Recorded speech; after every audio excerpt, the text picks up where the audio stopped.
Okay. I'm Emily, for those of you that I haven't met, but most of you on the screen I have. This is Christine Fletcher. She is a dear friend of mine and a coach, and you'll get to talk to her in a second. And she can tell you about herself. But we started this webinar because we, like many of the other people that I've had on these webinars with me, just in our normal conversation, on an everyday phone conversation, we always feel like whatever we're talking about, lots of people would benefit. And many of the questions and conversations we both get and things we discuss ad nauseum. So we thought we would bring it to a conversation with you all. So today we're talking about, is your training helping you or hurting you? From my perspective and the people I work with, I am not a coach, a physical training coach. I'm a coach for nutrition, lifestyle, and many other aspects of life, but the actual physical training, that is Christine's area, just like she does that part, but then dabbles in all the areas that I do. So our work crosses over quite a lot. And we thought we would start with, well, first, before I dive in, Christine Fletcher, to let her tell a little bit about who she is and what she does, and then we'll kind of get into what we wanted to start today. Yeah. And I mean, it's just so fun that I winter a lot in Florida, and Emily happened to be doing the 29 in Mont Tremblant on the East Coast. And so she flew down to visit me here in Florida. So that's why we're sitting side by side, and we've known each other for maybe 10 plus years. And have done a lot of work together. And I've been coaching endurance athletes for almost 17 years now, all over the world, and everything from Ironman athlete to ultra runners, cyclists, gravel riders, runners, and everything in between. I also work with golfers and equestrians. So anybody who's really a high performance, and there's some element of a goal involved and some element of enduring that activity, whatever it is that they choose to do. Emily and I have worked with a ton of clients together, the crossover between nourishing your body, fueling your body, managing your energy, and then performing. So it's been a really great and rewarding relationship over the years. So it's fun to do this together. Okay, so we wanted to start with training versus exercising, just so that we're all on the same page, because I have a lot of clients that may not be actively, say, training for an event. I have a lot of women that are active in their everyday life, and one would maybe consider that exercise versus training. So we thought we would just take a second and just break down like our view or our definition of the difference between the two. Exercising, we think of somebody being active on a regular basis, not necessarily having an event on their schedule, say a marathon or a 29 or an Ironman or not, so that their exercise is more fluid. They are doing more things that they enjoy. And whereas training, would you have anything to add to that? No, Okay. yeah. And then training is your everyday exercise is structured in a way that is lining you up for a particular rate of progression, so that you are at a certain fitness level or performance level for the event, said event, whatever that may be. There are some people that are constantly training, constantly kind of putting events on their schedule. There are people that train for, one or two events a year. And then the other times of year might be exercising.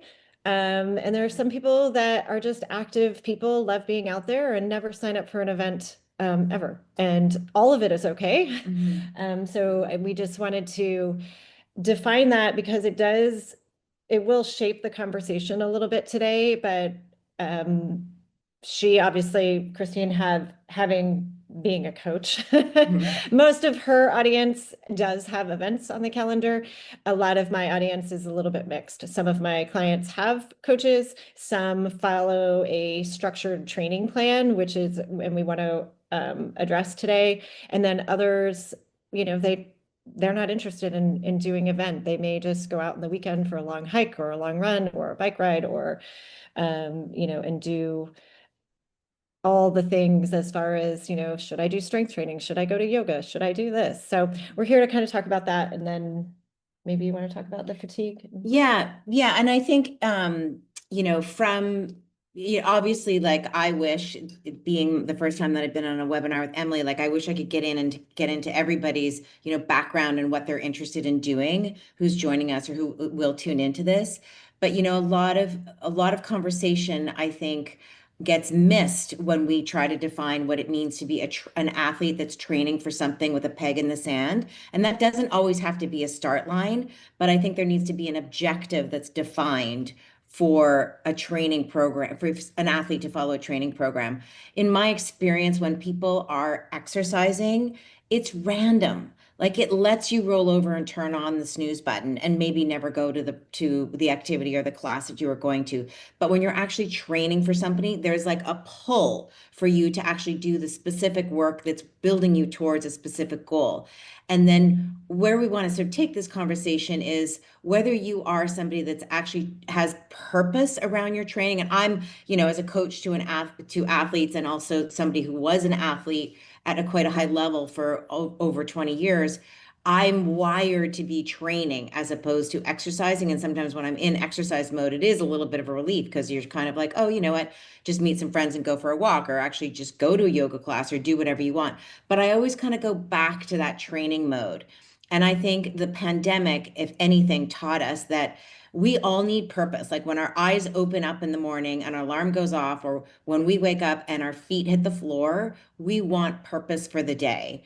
And the pandemic was such a chance to actually create structure within our training. So all the races were removed, like Ironmans were canceled, marathons were canceled, everything was removed, but we still are wired to have structure. So it was an interesting human experiment to be able to use a training program for athletes to keep that part of their life in control. Eventually, though, we need athletes go through a life cycle and we need something to come back. We need a goal to work towards. And my experience is when athletes are just in exercise mode, random exercise leads to randomness. And where we kind of want to dovetail this conversation is then how do you want to progress in your life in terms of your training or your exercise? And if you're not feeling like you're progressing, what do you need to feel like you are? And if you're experiencing some fatigue right now, or you're feeling like a little bit of languishing, or you feel like you're just kind of like, the rudder isn't really in the water, what do we need to do to put that rudder in the water? I was going to say, as kind of dovetailing on that, I think, again, with a lot of the women that I work with, they're interested in being active. They're focusing maybe on different aspects of their life. So maybe they don't have this, training goal right now, but the randomness of waking up and what exercise do I do today doesn't necessarily fall into place, right? Because anybody who's on this call, a lot of you I know who signed up for this. So we're a lot in this like midlife thing and what should I be doing? And I need to add this and I need to do this and I need to do that. So people, I mean, at least the people that I work with, and I think, um, many of them, even if they are exercising, not necessarily training for something, creating some structure in the week, so that they do know like what they're waking up to do or what they're trying to accomplish in a week's time is helpful as far as Like anything else in our life, like like you've got meetings planned, you've got kids drop off, you've got responsibilities in your life, and adding in your training or your exercise as something that matters to you in your life, I think is a really productive way right. to conduct yourself. So I think that, I mean, just knowing who's on this call, I think a lot of these people are, right? High Already doing functioning. this. So we don't have to teach you how to do that, right? You're on this call because you're wondering like, the biggest thing we see is like people trying to push through or like their relationship with fatigue and a recovery day. And how do we know if, and if you read I didn't think about it today, but the newsletter that went out today, about like, I'm doing all the things and I still don't feel like I'm getting the results that I want. Then we have to really look at, are you doing too much, right? When Christine and I drew this before we started our conversation, kind of all these little circles, and this is where we wish you knew how to work this whiteboard better, but someday. But we have all these balls that we have in the air, like, right? We have aerobic training, we have strength training, we have nutrition, we have sleep, we have recovery, we have community, and then we have like normal life stresses, work, potentially family, all those things. And if you kind of visualize, like, those are all your balls in the air. And a lot of people try to go at this with, they all need to be balanced. I need to hold them all up, the same height. And the reality is, no, we don't. Like, they can all be part of your life, and one can be a little higher and one can be a little lower at different points, depending on what you have going on. And trying to learn when we do what, right? Depending on what your goals are. So, Yeah, and everybody who's going to be tuning into this is probably a fairly high functioning person, and they're obviously an endurance athlete or an athlete for a reason, or wanting to be fit and healthy or have jobs or whatever. And so you're wired basically to want to hold all these balls in the air. And I find it always, and by the way, like Emily and I have been through this ourselves as well. And I think it takes a lot of courage, and I think it takes a lot of truth, self-talk and truth to be able to recognize everything that we're trying to do and be really realistic about what needs to drop at what times and what can rise to the surface. So if you come to myself, or you come to Emily, or you come to another coach and you say, I want to do an Ironman, or I want to do, a 7-day stage race through Japan, or, whatever it ends up being, that tells us that you're trying to make that a priority in your life. Oh, and by the way, you also have 4 kids. You're a CEO at a company. You're married. You have a lot of friends. You travel for work. We have to really look at that, and we have to say, okay, how do we make this puzzle work? And what needs to drop a little bit and what can rise to the surface? And a lot of athletes come to me and they tell me that they have this amazing goal, which is always amazing, and then this is what their life looks like. And the first question I ask athletes when we talk and before I start working with them is, yes, I want to know what their goal is, but I also want to know what their life is, because that actually paints the picture much more than the actual goal and how we're going to put all these pieces together. And my job, I truly believe, is to work with these incredible athletes to maintain a level of progression. And if we're not seeing a level of progression, meaning we're seeing too much fatigue accumulation, we're seeing mental, physical burnout, we're seeing some kind of plateau, we're seeing a decline in desire to train, we're seeing changes in heart rate, we're seeing moodiness, we're seeing cravings for sugar, all those signs that I'm sure we've all experienced. We're seeing randomness maybe in the training, a lot of changing and moving around of training sessions. Those to me are major red flags. And that's where we need an intervention to say, hey, okay, either we need to take a little bit of a wedge week or a break, or gather some recovery in order for you to get back onto the right track.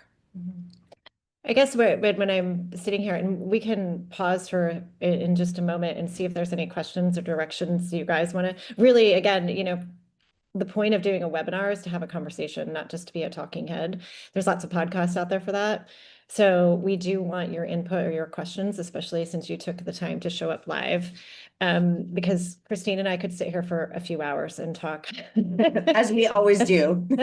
And we may go into 8,000 different directions. So we really do, since you're live and you're here, we really want the questions from you. But I think what we wanted to get across today is, whether you are the person I wrote about this morning in my email, that, look, I'm doing all the things and I'm not seeing the results that I want, meaning my body composition isn't changing. I'm not feeling stronger. I'm starting to feel more fatigued, or I'm having a hard time getting out of bed in the morning.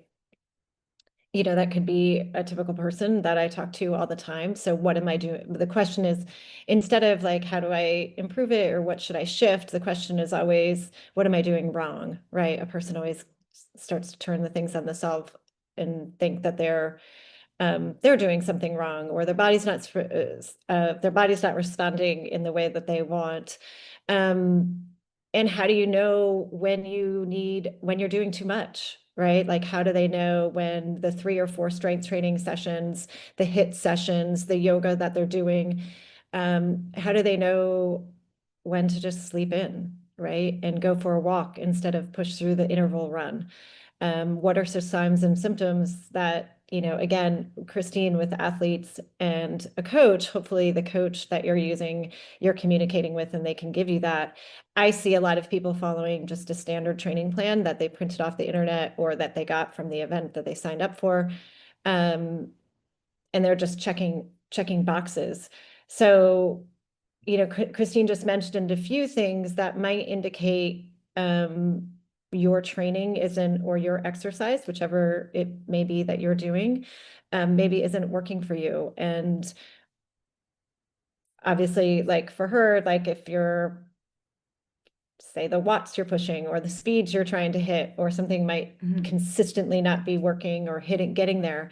For a person that's maybe doing exercise on a regular basis, I'm looking for people, like when I work with people, I'm talking to them about, look, if you've been strength training 3 or 4 days a week and you don't seem to be building muscle, we have to look at something. Is it the strength training or the exercise that you're doing, or is it your nutrition that's not lining up in order to set you up for that? If you consistently have to peel yourself out of bed and you have no motivation to work out, then we're looking at your stress levels. We're looking at, like, why is that happening? Same thing, I think, with your athletes. Like, if you're losing motivation, you hit a point in training where you really losing motivation. Now, if that happens, I see this happen a lot. People lose motivation the 1 or 2 weeks before the event. That's appropriate, right? Like, you've done the training, your body is like done training, it is ready to like recover and just do the event.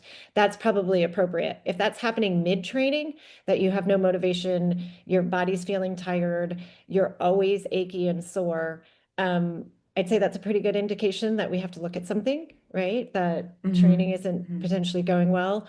Um, Again, from an exercise point of view, like if you're, I hate to pull in like HRV, I'm like, like hesitant to pull these in because these numbers are so hard to understand. But if you consistently have, consistently a lower HRV and you're like, I don't understand, I'm eating well, I'm doing this, potentially we're looking at that. I'd say from my perspective, since I'm not the coach, when I'm working with people that are either following a training plan, a structured training plan that doesn't, so they're just checking the boxes and not knowing when to push harder or when to pull back, or somebody who's just exercising and doing lifestyle type exercise, I'm really looking at their mood, their ability to sleep, and whether they're actually progressing. So I think the commonality being we're always looking for some type of progression, right? Where either running's getting easier, or you're feeling stronger in the gym, or your paces are dropping, or you're looking for, whether you're exercising or training, you're looking for some progression. And if you're continuously not seeing that, then we have to pause. And the cause for it could be a variety of things, but the reality is that your body's telling you, you need to slow down in some facet. You have something to add? Well, I think Emily and I have talked about, when we're working or when we share similar stories, one of the things that we're really looking for is patterns over time. And so, obviously if you're in training and you're training for a fairly audacious goal that involves a fair number of hours, the point is to build fatigue. And then when you offload the fatigue and you recover, you build fitness. Right. Which is what I was explaining at the end of a training program. You should properly be fatigued, a little mentally strung out, and like offload. You offload, you recovery, like you have that downtime, and then Your are fitness primed rises for the event. Yes, exactly. And so when an athlete, and this is when I say this, like it may resonate with you, and that's why I'm going to offer this. And when I hear an athlete is doing all the right things, like even Emily's email today, when people come to us and they say that, but I'm like doing everything that the textbook or the internet or what the World Wide Web tells me to do. and, you know, getting morning sunlight and rocking with my vest and eating my protein and like doing my exercise, but it's still not, I still feel tired. I still feel a little functionally depressed. I'm feeling a little bit inflamed. You know, my mood is variable and I'm just tired all the time. To me, and I'm getting little niggles and injuries that are just not recovering. To my question to that person is, what else is going on in your life? Because it's probably not all the things that you just listed. It's probably another life stress that's happening to you that you're not either not recognizing or you're not giving attention to. For example, an athlete might not put emphasis on this, but if they travel a lot and so they cannot not miss a training schedule, a session. So they get up at 3 a.m. because they have an 8 a.m. flight and they don't want to miss that session. So they're compromising sleep, they're compromising hormonal balance, and they're compromising their ability to recover. So no wonder they're getting irritable and they're feeling a sense of burnout and they're not progressing. So that's a great example of where we need an intervention and we need the actual whole picture.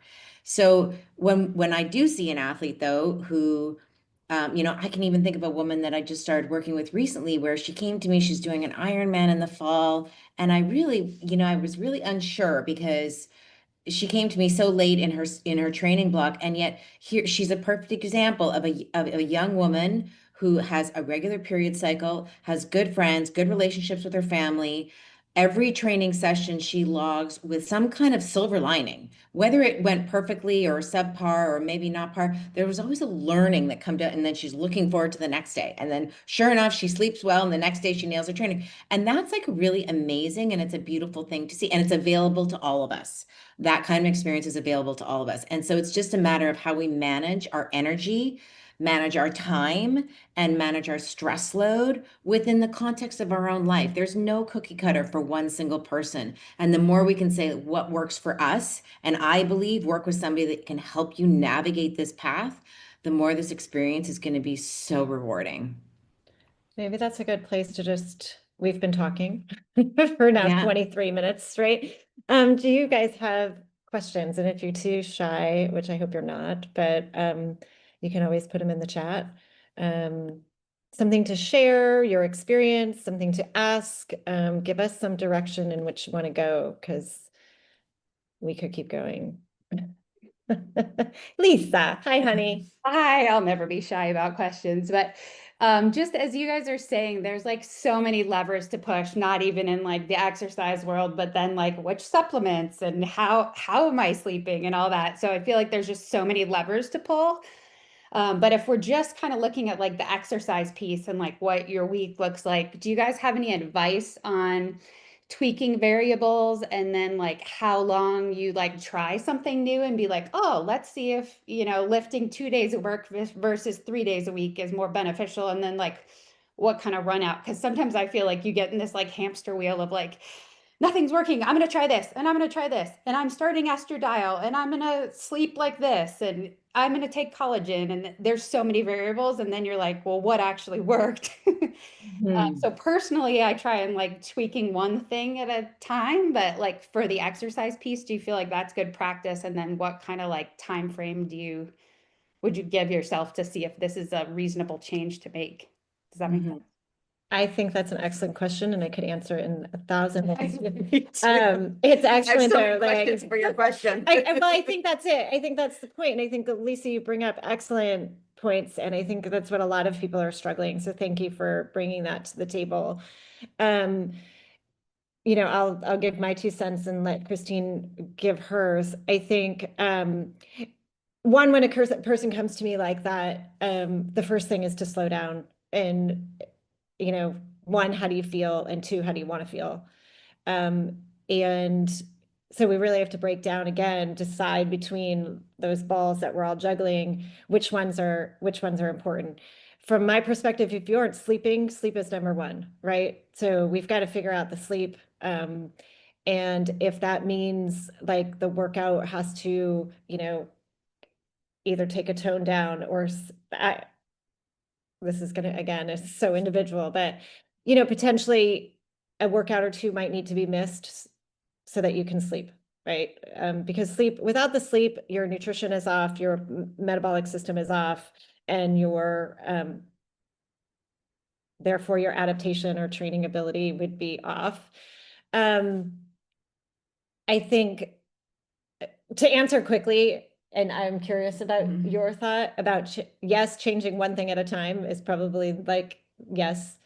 Um, and I think giving something, I tell my clients, let's do it for 3 months, which is a long time for people to wrap their brain around being committed to something. But that's if I'm saying, okay, if we want to change body composition and strength training is going to be your priority because that's your goal, we're going to start something. I'm going to say give it 3 months, but I'm curious what your answer to that is. Well, Lisa, just tell me what are you training for, or what are you doing? I don't Give- have like a specific life or like race or something. I'm doing like a big hike that's like a few peaks in a few weeks. So I'm more in the exercise with like a softer goal, I guess, because it's not like a race. It's just a personal, Right. Which Still a is goal. a lot yeah, of personal goal. Yeah. so that would obviously come into play if we're talking, yes, about how long do you give it or what are you training for or what variables do we change? Yeah. I was taking out of a more of a I'm an exercising trying to get a certain outcome. Yeah. That's generally more my MO. Yeah. Yeah. And I also wouldn't downplay whatever it is your peg in the sand is. I mean, I don't think we need numbers on our body for it to be a goal that matters to us. My initial response to anybody that would ask that kind of a question is,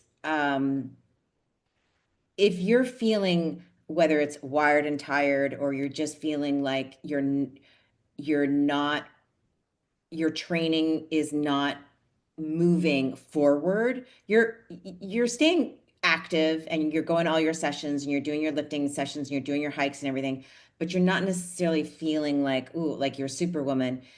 I always believe you have to go through a period of offloading the fatigue. And I'm just looking at you on the screen and I'm thinking you're probably quite fit and you've been at this a while. So you're not a complete novice by any stretch. And so maybe for somebody like you, that's like 1 week of really offloading some volume and offloading some intensity. That does not mean a complete rest week, but maybe we just take a lot of that density and intensity down, and we keep the frequency up maybe, but it's a little bit of a softer week. So your body can really like offload the load. And when you start to feel fresh again is when you start to layer back on some of that intensity and density.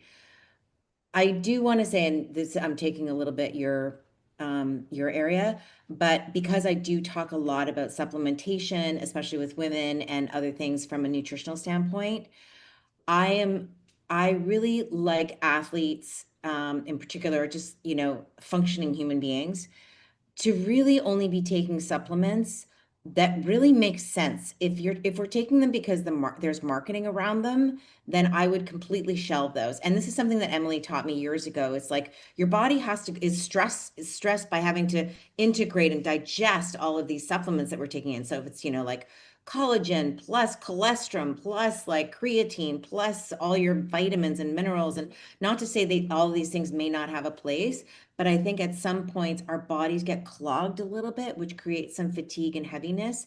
And we just need to give it a chance to just kind of do its thing? So Yeah, supplement point. yeah, Everything that goes could through be. that. Yeah, everything goes through the liver. So more is not always better. More is not always better on everything. Mhm. And just Lisa, again, I have so many tracks I want to like keep Mhm. continued. I'm sure Christine too, and to dig into And and I push. don't want to like hog your guys' time. I No, just but I think think it No, just might super. be a comment. general Yeah, question because no, there's so I feel like the noise in our world is so loud and as your email said, you feel like you're trying all these things. So a realistic expectation of what variable to change and like how long to give it. right. And that's and I think that's with people when I get this question on a one-on-one basis, again, it's like, where's the stress? And if it's like, well, I'm stressing to fit in all the exercise, or I'm stressing to get all the meals done. Like, where's the stress? Where can we easily eliminate some stress and still keep the health, like the healthy practices, right? Where do you feel taxed? Because a lot of times I think when women are training for something longer, they think they need to do all these hours. And yes, time on feet is important, but you can get a lot done with an efficient hour of training. So more is, again, more is not always better. If you take down the training and therefore sleep and be able to feed yourself breakfast. You know, I go through this a lot with athletes, like or athletic people. Like, everybody's an athlete in my mind. So because and I think, you know, I go through them like, look, you need, like, a lot of people will fit in the exercise because that's the fun part, right? And then they skip the eating part because that's the, like, don't know what to do and it's too busy and it's too complicated and I don't want to do it. So they skip that. I don't have time. I don't have time to eat. I make people, or well, I can't make anybody, I encourage individuals to, okay, you know what, you need to end your workout 15 minutes early so that you can then have breakfast. Because without the supplement of the breakfast or the protein or like the following recovery from that workout, you're not getting out of your workout what you could be. Right. So if we have to back off on one thing so that we can fit in another thing, like that will be better for you than hitting, you know, the check mark 60 minutes of that training run with no breakfast versus 45 minutes of efficiency in a training. Like, tell your coach or look at your training plan or whatever. I have 45 minutes, be realistic, you know, and that you probably run into that too. People tell you they have 25 hours a week to train, and that's what they want. That is not what they have. Right? So being realistic about, okay, how much time in a day do I have to dedicate to exercise or training? And being real about that. I think there are a lot of people that, like I said, they want, oh, I want 90 minutes, but I really have 45. Well, let's just be honest with what you have and we can build something that's very efficient versus you trying to beat yourself up because, oh, I couldn't get my training done. Oop, I couldn't get my training done. Well, you're just not being honest with yourself with how much time you have, right? So being honest, one, about how much time you have in the day, two, you know, potentially backing off a little bit just to be able to fit in the supplement, whether it's you know, eating or whether it's sleep. You know, I've met a lot of people over the years that wake up at 3 a.m. to get their workouts done. And that's a condition that I feel like, you know what, you'd be better off sleeping and have a shorter workout. Like, we've got to figure out, or maybe you need to adjust your goals, that this isn't the right time in your life to be training for All a of the 7-day stage race, you know, that you have to wake up at 3 a.m. to do. Yeah, and I think sometimes my role with athletes ends up being the permission giver. You know, they're looking for permission sometimes to sleep or rest or scale back. You know, if they have a 90-minute session on their schedule to do that is in alignment with what we agreed they had time available to do and is in alignment with the goal they had, but their life circumstances won't support that session, then just giving them permission to say, well, hey, you know what? Actually, we're going to take a rest day that day, or that 90-minute session is now going to be 20 minutes or 30 minutes or 45 minutes. You're still going to get something in, but it's actually going to meet the needs of where you're at right now. It's always an energy balance equation. You know, it's always a stress and then it's a rest and then it's a growth. Like, that's the equation at the end of the day. And how we do it for ourselves individually, that's the uniqueness and the magic. And it takes a lot of courage. It takes a lot of courage to look ourselves in the mirror and say, like, what is right for me and how am I feeling and what do I want to do? What do I want to work work towards? How vulnerable do I want to be on this journey? And I want to have something that works for me. There's a lot of I shoulds instead Yes. of I want tos. And I find a lot of people sign up for things because they think they should, or they're looking for that acceptance in their community, or they want the attention that, like, oh, look at you, like, that's so admirable, like, and really inside they're exhausted and they want to go for a walk and go to yoga. And you know, I talked to a friend this morning that's been training for a bunch of events for a long time. And, she's like, I can't wait for this to be over. And I just want to go to yoga. Mhm. I just want to, and, I mean, just from a personal thing, I do a lot of these 29 and 29 events, right? And I have some personal things that I'm doing. And I happen to be down here in Florida. I trail run, I go uphill. It's a week off of climbing, which in some ways I could wrap my brain around and feel stressed, right? It was like, uh-oh, like I can't trail run, I can't run all week because I don't run on the pavement. And Florida is very flat. It's very flat. So what am I going to do?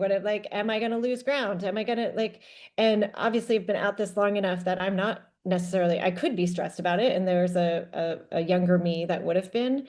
But this version of me enjoyed a really long walk on the beach and with barefoot. And so my feet are actually sore because, and it's different muscles. It's different in my hips and my glutes and my hamstrings. I feel them all very differently.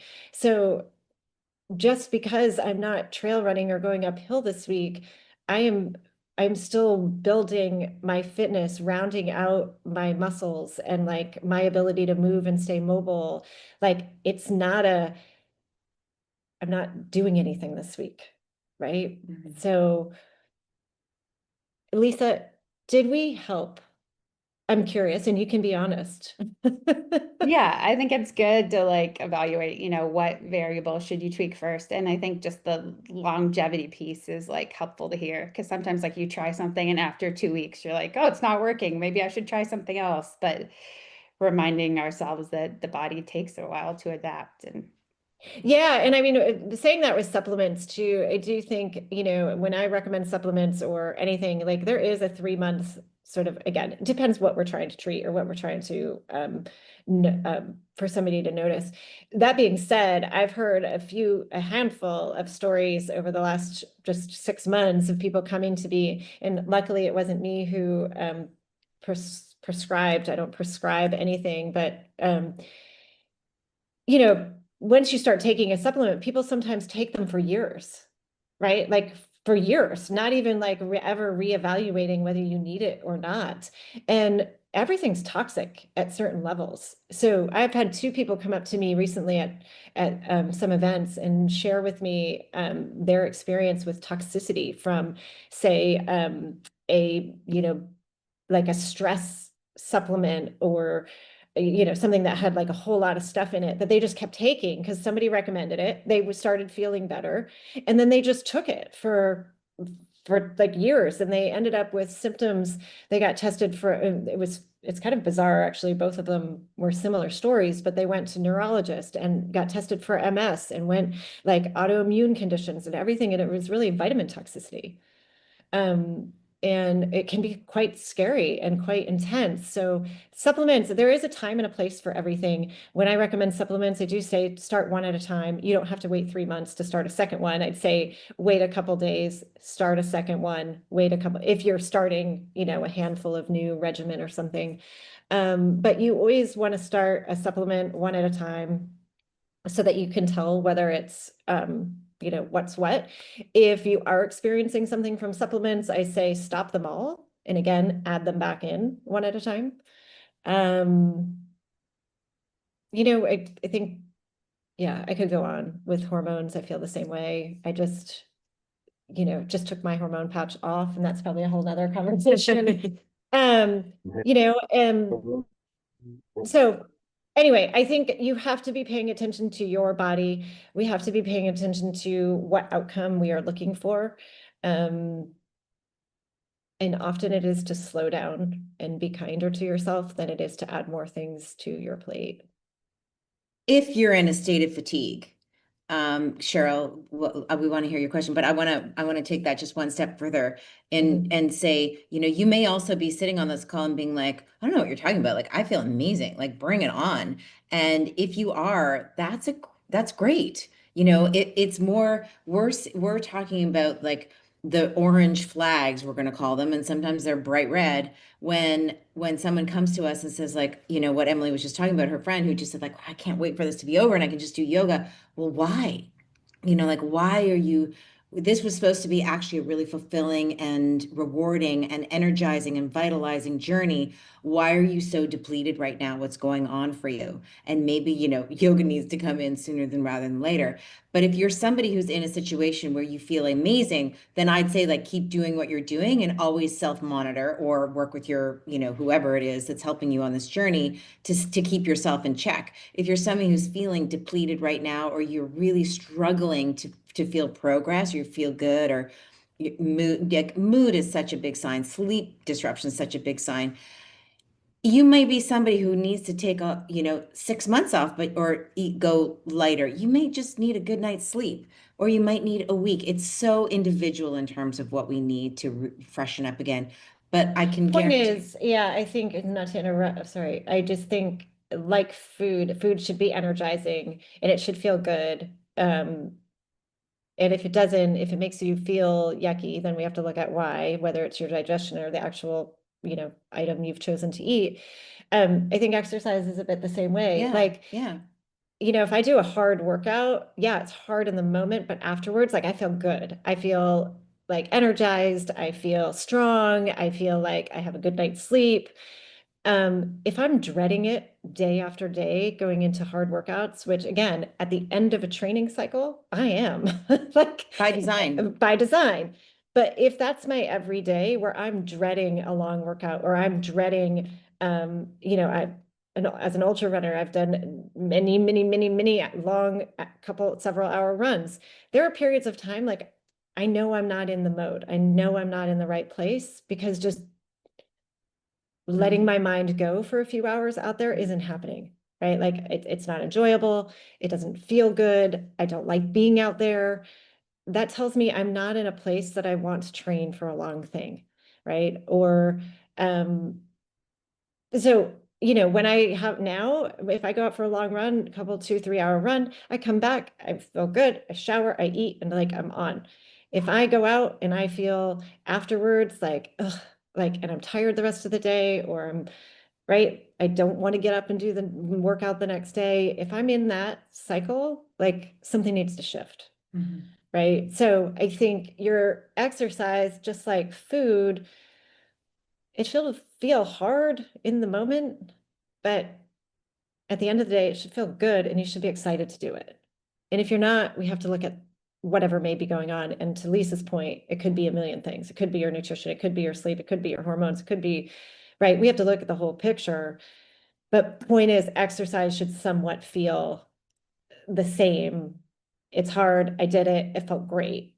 And I think, in reference to like who I was talking to this morning, how do you get into that place? You get into that place because you get a lot of accolades, or you get a lot of that's your community, that's your friends. So you just keep signing up for things without checking in. Is this what I want to be doing?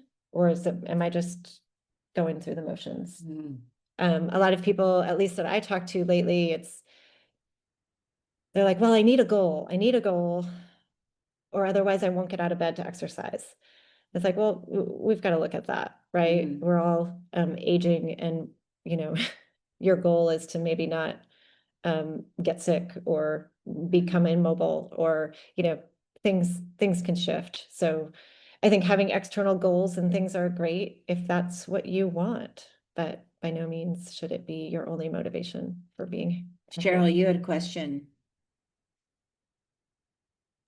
I was just more, Emily, I met you through 29029. I did it in 2024, and I've followed the program again for other events that I'm doing. I've got a couple of things coming up that are longer distance. Like this one I'm doing in a couple of weeks is 24 miles boulder climbing in 8 hours, like, with a cutoff. And so, but so I follow a plan and stay with that plan. I'm a little frustrated, and like I'm still in that mindset of, zone two, don't. And so I don't know how to get, like, I can walk all day in zone 2 and be fine, but I don't know how to get faster. I don't know how to get, like how to go faster and still be in zone 2. But anyway, that's not really what my question is. That's sort of where I'm at in that sense. But I'm also 57, and I've gone through now, I think I'm at the end of menopause. And so I don't, with all the exercising I do, I basically eat right. I take nothing. I don't take anything on a daily basis, supplements or anything. But I've not lost any weight. I'm not a lot off of where I want to be, but 10 pounds, 15 would be ideal, but 10 is probably more realistic. But I just can't, nothing moves, nothing changes. If anything, it goes up a little bit and I come back down a little bit, goes up a little bit, and I come back down a little bit. But I don't know. And then I hear, well, it's your cortisol, and after menopause, you got to eat, you got to eat protein in every meal all day long, every day. It's just like, I don't know where to go to find that right balance of, well, what do I do now? Now I hear all the time, everything is post-menopause, you got to change your eating. But I don't know what to change it to. Yes. So Cheryl, if you were to just tell us really, really honestly, what's the biggest stress in your life right now?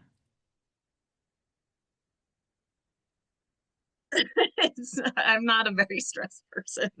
That's good. Yeah, that's great. So during COVID, my husband and I both took an early out, and I have family and we have grandkids and we have two aging mothers, but it's not any different, so I don't have the job stressor. I just have normal life and, cleaning and cooking and doing things. Our living situation is a little bit different in that where we live is boat access only. So there's, some stressors around planning everything, and it's far to get to anywhere. So it's like, you got to go across in a boat, you got to go so if you're going to shop, you got to shop for a while. And then, so there's but those are dumb things. Those are like life. I'm gonna let Christine mainly take this, but I think what I see a lot, and again, I see it at 20, to bring up 29 or 29, I see it all the time. Women, they get their walking in, they get their hiking in, they stay in their zone 2, and they do this, and they get to the mountain and they're like, what is this? And they get upset and it doesn't work. And, I think it goes back to what I was saying earlier, and this is the adaptation, learning what zone 5 is. You have to work either in low zone, high zone, and there has to be a certain percentage of the two. And I think a lot of women, if you haven't maybe trained for something with a coach pushing you at these levels, or don't understand how painful zone 5 is and how much time you should really being there. And then all the stuff again, social media is great. We have in some ways we have information at our fingertips that we never had before. And it's great. It's also just too much. We don't know when to apply what.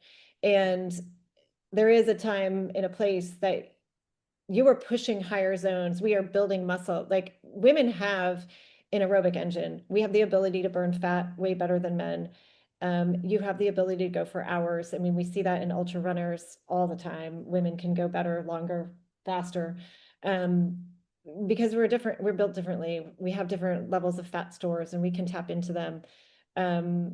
So missing out on the interval training is my guess of what your training is missing out on, because when you're following a training plan on the thing, you think you're doing those things, but you actually don't know.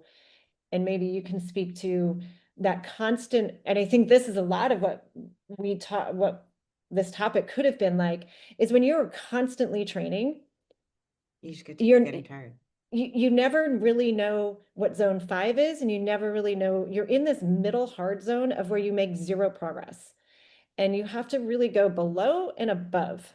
And most people stay in this aerobic middle, and so they never are rested enough to really go hard, and they're never again tired enough to appreciate going easy. And you really have to be doing these two extremes. And so many people stay in the middle, and they see exactly what you're experiencing is I'm not making any progress. The body has adapted to this, for the body to change, it needs to be shocked. Every now and then it needs to be shocked. And that's zone 5. It needs to be pushed. 100%. So I'm going to let you take the rest of that. I've done a few marathons, so I do know what it is to, but I've also found through doing the 29 stuff, like I found this whole hiking world that I didn't really know because I've always played sports my whole life, but I was never a runner. And then we kind of got into running and we did marathons and small Olympic, maybe distance triathlons and some obstacle course things and stuff like that where we were going, but there were more injuries. So then now I found this whole hiking thing and doing the hiking thing, I don't hurt and I'm 57. That's really nice. I don't, my knees, my hips, my ankles, my everything is great. So I kind of I don't want to start running again, like, cause then everything starts hurting again. So but it's like, how do you, so maybe it's just a smaller amount of like 1 day a week or 2 days a week. You do the harder, push yourself to the zone 5 and that's good. And then the other days you stay in the zone 2 for the longer time. Is that what you're saying? And Like, yeah, and you can, I mean, there's other ways. You don't have to run. Like there's like an assault bike for a reason. There's like, there's machines that again, you can push, so like sprinting or biking or Peloton or whatever. So you don't have to run. You can speak to that. I'm just gonna open it. Yeah, you know what, Cheryl, I mean, it's a really good question and you're in good company. And I would say that what Emily just said hits the nail on the head. And if I'm just going to assume you're following like a generic plan that's probably applicable to many, many people and is safe enough so that it's not going to injure or hurt anybody. So it's easy to prescribe to a wide number of people. And then we have to take the individual athlete, and that's you in this conversation. And you're coming to us with this kind of like, you're saying like, I want to feel like, I'm either my body composition is being optimized, I like to refer to it as, because we do want to shed anything from our body that's not helpful, right? Like as opposed to it being, an aesthetic goal, it's more like if it's not helpful, then we might not need it.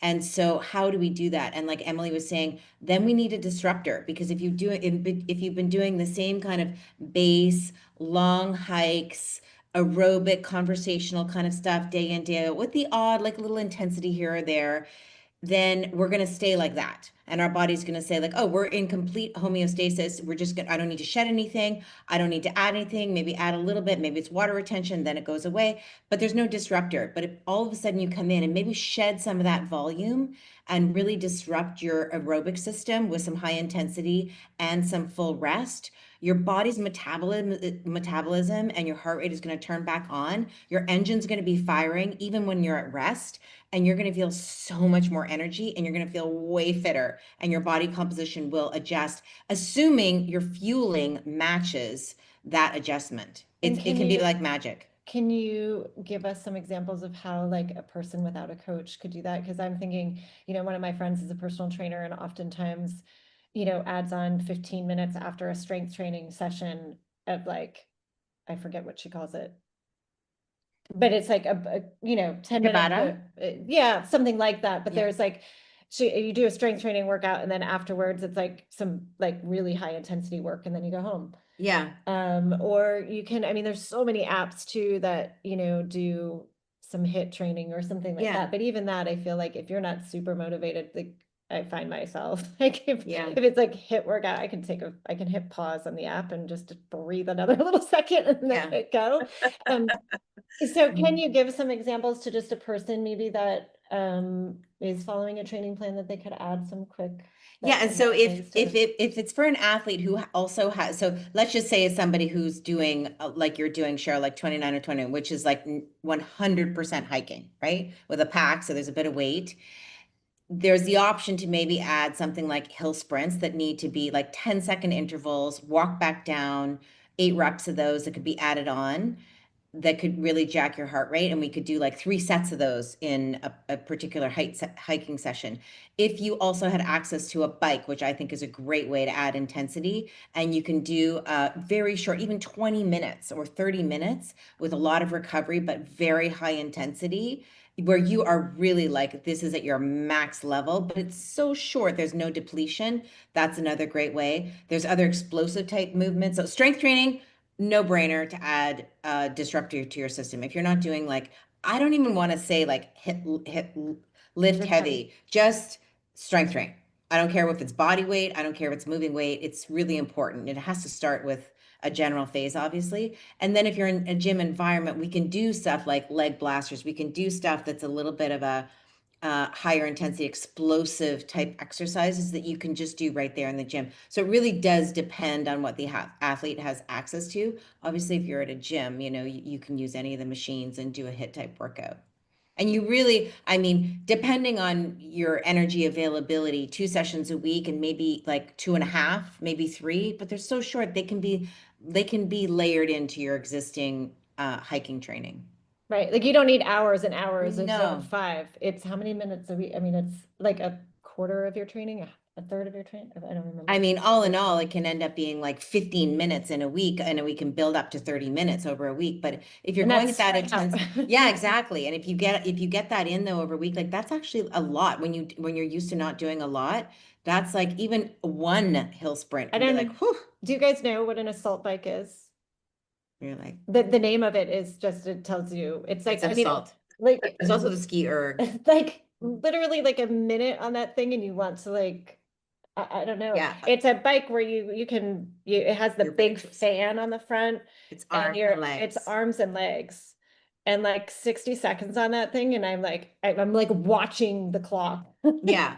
It makes me so mad because I'm like, why can I, yes, like you, like, why can I hike for hours, run for hours, and I can't bike on this stupid thing for a minute? Yeah, it's very intense. If athletes do have access to the gym, there's ski ergs there, there's the assault bike, there's spin bikes, there's the rower, which is an amazing cross training machine to use as well. There's always, and I also do like if you're on your feet all the time, running or hiking, to do something. A lot of my marathon runners, I actually use the bike to add intensity because it's a low impact way to add intensity. So the joints and the tissues, ligaments. Yeah, and like stuff. if you can't jump or, jump roping is great. If you can't, jump or run or something for joints or things like that, the bikes are great. Yeah. And like they said, they can kick your ass like no other from just 60 seconds. Yeah. Any other questions? I have one quick question, Emily. Yeah. So I think mood and sleep were mentioned, but are there other like orange flags or red flags that we should look for to trigger us to think like, oh, maybe I am more fatigued than, I'm a busy mom. I'm training for marathons. I'm doing this. I work. I do a million things. But after I work out, I feel great. But I've got 2 young kids. Like life is busy and I do get tired, but I feel like it's normal for what my life is. But are there other red flags that I should watch for to think, okay, this might be more than just regular fatigue with everything I'm Are you doing? thinking of some that you have already? No, I mean, I think no, I mean, I feel like I feel pretty good with everything. Okay, great. Good. I feel like I'm managing everything great, but we just got back to Florida. I'm trying to reacclimate to the heat. I'm extra tired with my running.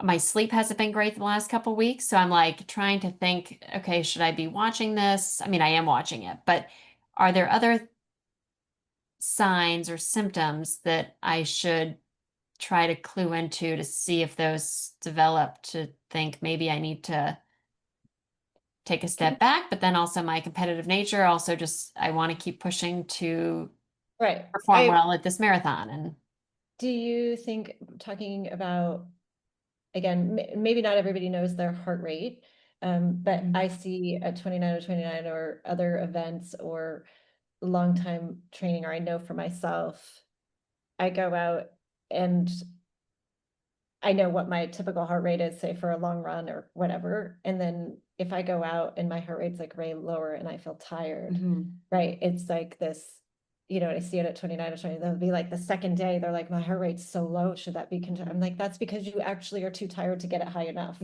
Yeah, fatigue is a governor. Yeah. Yeah. Maybe talk about that because Yeah, a for little bit sure. right? For sure. I and think, resting heart rate. I mean, so what we already talked about really was like your desire to train and even your desire to add intensity is a big thing. Like sometimes it's when we're in that like low fatigue state, like going out to do an easy run sometimes is like, okay, I can manage that because like nothing's really being asked of me other than time.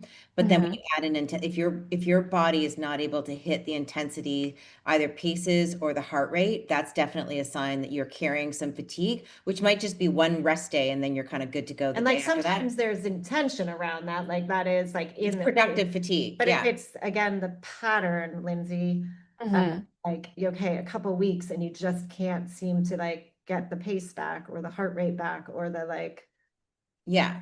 Yeah, exactly. If you're not rebounding, obviously that's a Yeah. sign. You know, if you are down here in Florida, like it's very humid, you know, it could also be you're experiencing first a little bit of dehydration because of the humidity. And that can also create some fatigue. But feeling that low grade depression, I think, is one of the biggest signs. And then when your body, like, especially training for a marathon, you know, you can really feel like sometimes you finish a workout and you're like, wow, like I am super tired and I feel fatigued, but I know with a good meal, a good rest, a good sleep, some stretching and mobility, tomorrow I'm going to be ready to go. That is a sign that like your body's firing on all cylinders and something's working right for you, whatever the formula was for you. If you're kind of feeling like, whew, I don't even think a meal or a good sleep or anything is going to help me rebound tomorrow, that's a sign that there's like this low grade fatigue that we need to address, offload a little bit, and then come back. and Okay. that's where training, following a generic training plan Yeah. is difficult. You don't have to check all the boxes. You Yeah. can, right, that takes some playing with. Yeah. So, you know, like sleep for sure, moodiness, desire to train, heart rate, niggles that don't go away, ongoing soreness, a knowing voice to know that your body is just not functioning, this kind of like wired but tired feeling, like those are all signals. Dehydration, obviously, like, you know, dehydration can be a big I mean, the thing. simple things is Yeah. making sure you're hydrated, making sure you're fed, and making sure you sleep at night. And if those things aren't happening, I mean, if those things are happening and you're still feeling a level of fatigue, then we've got to look at something, right? Like something else is going on. Obviously, if you're having trouble sleeping and stuff, we need to talk another time. Let's see. Yeah. There's that. But does that help? No, it does. I was just curious as to things to always kind of keep in the back of my head to For sure. look for Yeah, to I mean, you know, speaking of heart rate, you know, one of the things, you know, I just noticed in myself the other week when I was doing hill repeats, you know, your ability to bring down your heart rate after a hard effort is a Mhm. really good indicator of your fitness. And, Yes.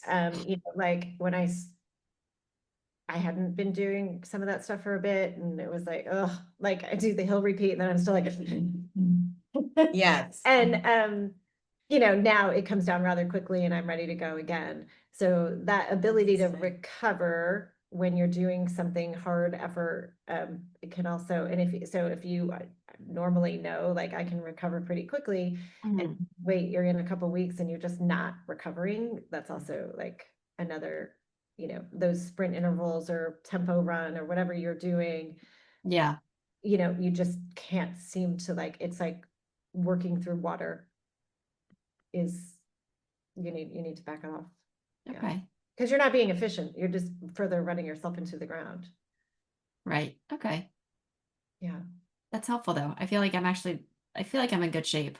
Um, Yeah. just reacclimating to this heat and humidity is Yeah. tough. She's in Palm Beach. Oh, you're in Palm Yeah. Beach. I'm just Yeah. right up the way. You should come and join us in this hotel room. Yes. But I spent the summer training up in Massachusetts where the temperature was heavenly. And then I come down to Florida and try to keep at those paces. And I am getting my butt kicked, which I love, oddly. But it's frustrating when I can't perform exactly how I was performing in 68-degree weather versus, 98-degree weather. So, And humid. yeah. Yeah. But Okay. yeah, I think I'm doing pretty well. Good.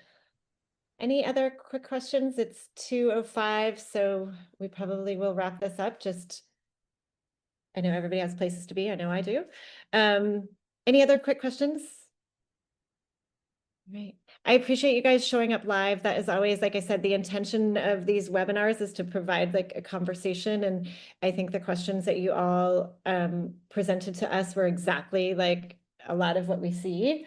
So it was a good representation of why we wanted to do this in the first place. So I thought it was great. So thanks for participating. And all of you, I will see soon. Thanks. Yeah. Thanks for joining us. Bye. Bye. Emily, thanks, Christine. Yeah. Bye.